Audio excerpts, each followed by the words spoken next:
అందరికీ నమస్కారం అండి. రేపు సఫల ఏకాదశి సందర్భంగా ఈ ఏకాదశి యొక్క విశిష్టత గురించి తెలుసుకుందాము.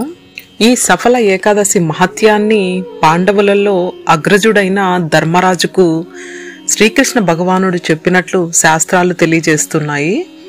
మార్గశిర మాసంలో వచ్చే బహుళ ఏకాదశినే సఫల ఏకాదశి అంటారు.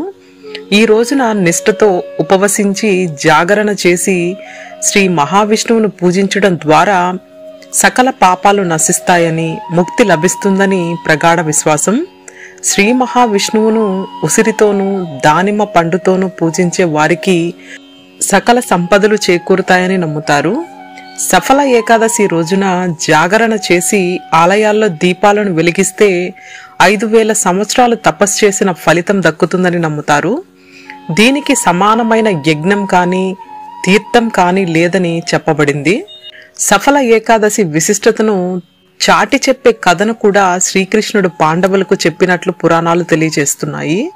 పూర్వం చంపావతి రాజ్యమున మాహిష్మతుడు అనే రాజు పాలించేవాడు. అతనికి లుంబకుడు అనే కుమారుడు ఉండేవాడు. లుంబకుడు అధర్మవర్తనుడై జీవిస్తుండడంతో కుమారుడని కూడా చూడకుండా రాజు వానిని రాజ్య బహిష్కరణ శిక్ష విధించాడు. లుంబకుడు అడవుల పాలై ఆహారం దొరకక తన పరిస్థితికి పశ్చాత్తాపపడుతూ మర్రి చెట్టు వద్ద రాత్రంతా గడిపి ఏమీ తినకుండా చింతిస్తూ స్పృహ తప్పి పడిపోయాడు. ఆనాడే ఏకాదశి. ఆహారం లభించక ఉపవాసమును అప్రయత్నంగా పాటించడంతో శ్రీహరి ప్రత్యక్షమై రాజ్యాన్ని ప్రసాదించినట్లు పురాణాలు తెలియజేస్తున్నాయి. లుంబకుడు సక్రమైన పరిపాలన చేసి మరణాంతరం వైకుంఠానికి చేరుకున్నాడని చెప్పబడింది. ఈ ఏకాదశి వ్రత మహత్యాన్ని పరమశివుడు స్వయంగా పార్వతికి చెప్పినట్లు పద్మపురాణం చెబుతుంది. అందుకే ఈ రోజున తెలిసి కాని తెలియక కాని ఉపవాస దీక్షను చేస్తే పుణ్యలోకాలను పొందుతారని, వైకుంఠ ప్రాప్తి ఐశ్వర్యం కలుగుతుందని శ్రీకృష్ణ భగవానుడు పాండవులతో చెప్పినట్లు కథనాలున్నాయి. సఫల ఏకాదశి రోజున ఉపవాసం చెయ్యాలని సంకల్పించుకుని బ్రహ్మ ముహూర్తంలో నిద్రలేచి స్నానం చేయాలి.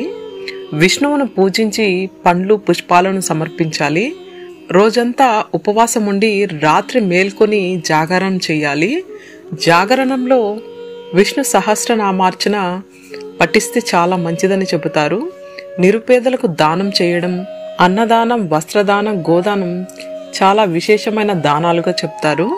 పవిత్రమైన సఫల ఏకాదశి రోజున నారాయణ్ణి పూజించి భక్తి శ్రద్ధలతో వ్రతాన్ని ఆచరించి శ్రీకృష్ణ భగవానుడు ఈ సఫల ఏకాదశి మహత్యాన్ని పాండవుల్లో అగ్రజుడైన ధర్మరాజుకు చెప్పినట్లు శాస్త్రాలు తెలియజేస్తున్నాయి. ఎవరైతే ఈ సఫల ఏకాదశి రోజున శ్రీ మహావిష్ణువును ఆరాధిస్తారో ఎంతో ప్రీతిపాత్రుడవుతాడని చెబుతారు.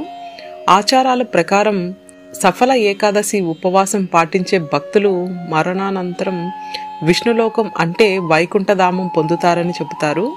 సఫల ఏకాదశి రోజున నిష్ఠతో భక్తితో ఉపవాసం ఉండడం వల్ల జీవితంలో ప్రతి పనిలో విజయం లభిస్తుందని చెబుతారు. ఈ పవిత్రమైన రోజున శ్రీ మహావిష్ణువుకు భజనలు చేయడం, కీర్తనలు పఠించడం, దాన ధర్మాలు చేయడం ద్వారా సకల సంతోషాలు పొందుతారని చెబుతారు. ఓం నమో భగవతే వాసుదేవాయ. గోవింద హరి గోవింద.